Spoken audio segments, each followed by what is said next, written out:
এক জেলে নদীতে মাছ ধরতো। একদিন সৌভাগ্যক্রমে সেই জেলের জালের মধ্যে অনেক বড় একটা মাছ পড়ল। মাছটি দেখে সেই জেলে অত্যন্ত খুশি হয়ে সেই মাছটিকে বিক্রি করার জন্য বাজারের দিকে রওনা করলো। এমন সময় একজন প্রভাবশালী নেতা ওই মাছটিকে দেখে আর লোভ সামলাতে পারল না। সে ওই জেলেকে হুমকি ধামকি দিতে থাকলো মাছটাকে বিনামূল্যে দিয়ে দেওয়ার জন্য।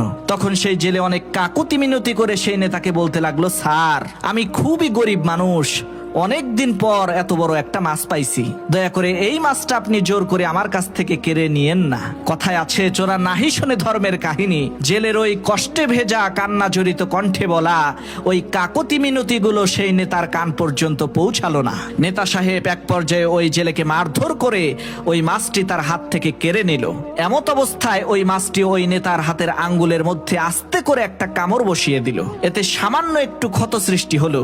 নেতা সাহেব চলে গেল তার বাড়িতে, কিন্তু এদিকে তার হাতের আঙ্গুলের ব্যথা আস্তে আস্তে বৃদ্ধি পাচ্ছে এবং সেই ব্যথা বৃদ্ধি পেতে পেতে এক অসহ্যকর বেদনায় পরিণত হলো। তখন সেই নেতা সাহেব চলে গেল ডাক্তারের কাছে।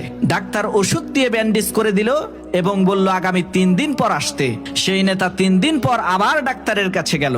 ব্যান্ডেজ খুলে দেখা গেল ঘাও আরো তাজা হয়ে গেছে। তখন ডাক্তার সেই নেতাকে বলল, ভাই, এই হাতের আঙ্গুলটা কেটে ফেলতে হবে, না হয় একেবারে সম্পূর্ণ হাতে এই ঘা ছড়িয়ে যাবে। তখন নিরুপায় হয়ে সেই নেতা ডাক্তারকে বলল, ডাক্তার সাহেব, কি আর করার, তাহলে আঙ্গুলটা কেটেই ফেলেন। ডাক্তার আঙ্গুল কেটে ফেলে দিয়ে ব্যান্ডেজ করার পর বলল 4 দিন পরে আসতে। সেই নেতা সাহেব 4 দিন পর যখন ডাক্তারের কাছে গেল, ডাক্তার ব্যান্ডেজ খুলে দেখতে পেল ঘাও আরো তাজা হয়ে গেছে। তখন সেই ডাক্তার বলল, ভাই, আপনার হাত কবজি পর্যন্ত কেটে ফেলতে হবে, না হয় পুরো হাতেই ঘা ছড়িয়ে যাবে। সেই নেতা বলল, ডাক্তার সাহেব, আমারে আপনি বাঁচান, আমি আর এই যন্ত্রণা সহ্য করতে পারছি না, যা করার আপনি করেন। তখন সেই ডাক্তার নেতা সাহেবের হাত কবজি পর্যন্ত কেটে ব্যান্ডেজ করে দিয়ে বলল 5 দিন পরে আসতে। সেই নেতা সাহেব 5 দিন পর যখন ডাক্তারের কাছে গেল, ডাক্তার ব্যান্ডেজ খুলে দেখতে পেল, আরে যেমন ছিল তেমনই আছে, ঘাও আরো বেড়ে গেছে। তখন সেই ডাক্তার বলতে লাগলো, ভাই, আপনার হাত কোনোই পর্যন্ত কেটে ফেলতে হবে।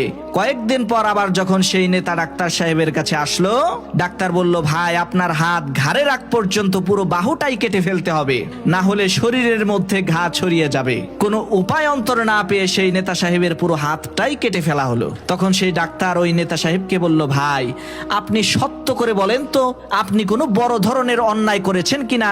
তখন সেই নেতা বলতে লাগলো, হ্যাঁ ডাক্তার সাহেব, আমি বড় একটা অন্যায় করেছি। একজন গরিব জেলের কাছ থেকে জোর করে অন্যায়ভাবে বড় একটা মাছ নিয়ে খেয়েছি। তখন সেই ডাক্তার বলল, আরে ভাই, সেই জেলের কাছে যে আগে ক্ষমা চান, না হয় এই দুনিয়াতে আর আপনি বেঁচে থাকতে পারবেন না। তখন সেই নেতা সাহেব অনেক খোঁজাখুঁজি করার পর সেই জেলেকে পেয়ে গেল এবং সেই জেলের পায়ের মধ্যে লুটিয়ে পড়ে তাকে বলতে লাগলো, ভাই, তুমি কি তন্ত্রমন্ত্র জানো, যেই তন্ত্রমন্ত্রের কারণে আজকে আমার এই অবস্থা? তখন সেই জেলে বলল, ভাই, আমি তো কোনো তন্ত্রমন্ত্র জানি না। জেলের এই কথা শুনে সেই নেতা সাহেব আশ্চর্য হয়ে বলতে লাগলো, তাহলে আমার হাতের এই অবস্থা হলো কেন?